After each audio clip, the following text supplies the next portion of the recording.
Have we found the giant Gilgamesh tomb, who was half alien and half human? So the Euphrates River is drying up now, and people are sending pictures out like this saying that this is his tomb, and here's another one with a different tomb. Now, why would anyone even think that there was a tomb at the bottom of the Euphrates River? Well, actually, because it says so here. Literally, they had to divert the waters, and then even the word Euphrates, and they actually used that back then. And then the tomb was built so that no one would ever find it because it was covered over by water. Of course, the drought's now helping show it. But apparently, Hillary Clinton spoke to someone a while back on email and was saying that they'd already found Gilgamesh's body and tomb. Now, that's logical because, let's be honest, if I can read that it was built somewhere, buried somewhere under the Euphrates, it wouldn't take an Einstein to work out that you could go there and get his body before anyone realised. Hey everybody, a lot of people don't know that scholars overwhelmingly agree that throughout the entire history of the Bible, God was understood to have a physical body.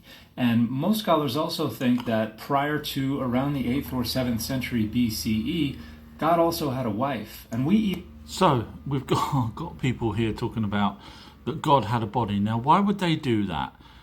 Because they're really talking about the Anunnaki gods, which were the gods of the Elohim. So let's just have a look. Now, he's got a wife. Now, this is the image that he drew of that he found, or someone found from some sort of jar or something. So he's got a male and a female. And have a listen to what he says here. Top of the drawings talks about blessings by, and the bottom line says Adonai of Shomron, so that means Adonai of Samaria.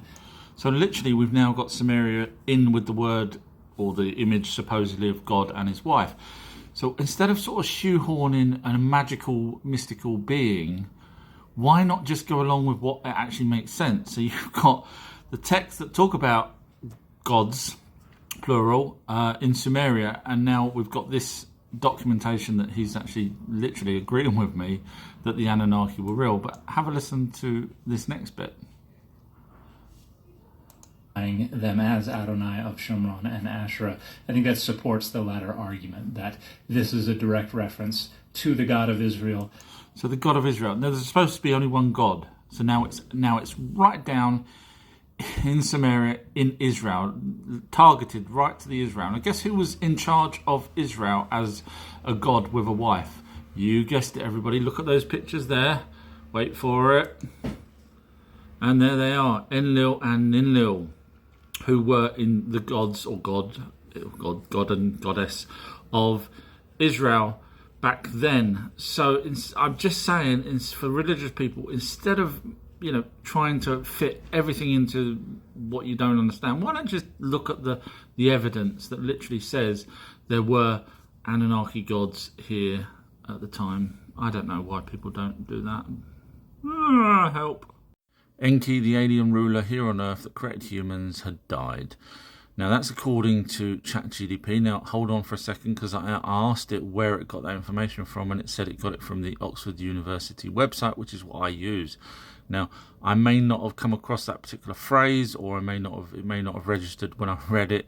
So I am going to go and find that phrase to show that Enki had died. Now, it says that he was buried in hell, which is the underworld, which is South Africa, the Abzu, which makes sense because that was where he ruled for a very, very long time.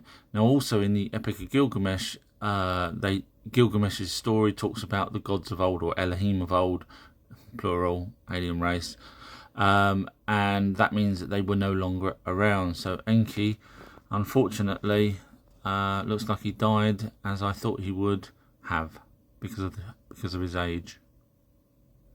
The Euphrates River has dried up, and wow, look what's now being found underneath. However, this is AI, and I'm saying that because there's a few videos out there that are showing very similar things to what I'm showing here, and it took me 3 seconds to do it on AI.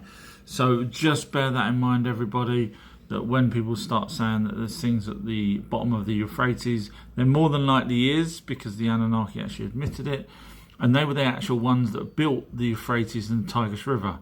Don't believe me? Go back and read the ancient texts. No one in their right mind would sit and write that in cuneiform to say that they actually built these two rivers.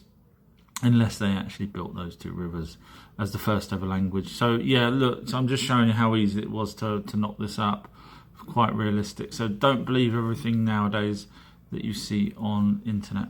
Anunnaki aliens, is there any reference to them having a hovering craft of some description? Well, if you watch my previous videos, I do cover the fact that this is classed as a whirlwind in ancient Sumerian times, which is a helicopter, single-seater, and I do cover exactly what these two were also described as, chariots, etc. But is there any reference to them actually being able to hover? Well, yes. So here is a couple of instances. So this one is Lagabanda in the mountain cave, and it says his good protective God hovered ahead of him. His good protective God, Elohim, Anunnaki, hovered above him. However, it says his good protective goddess walked behind him. And then there's another one here, the lament for Anug, Lady Inanna, whose greatness is vaster than the mountains, hovering like An. And yes, that is an ice cream.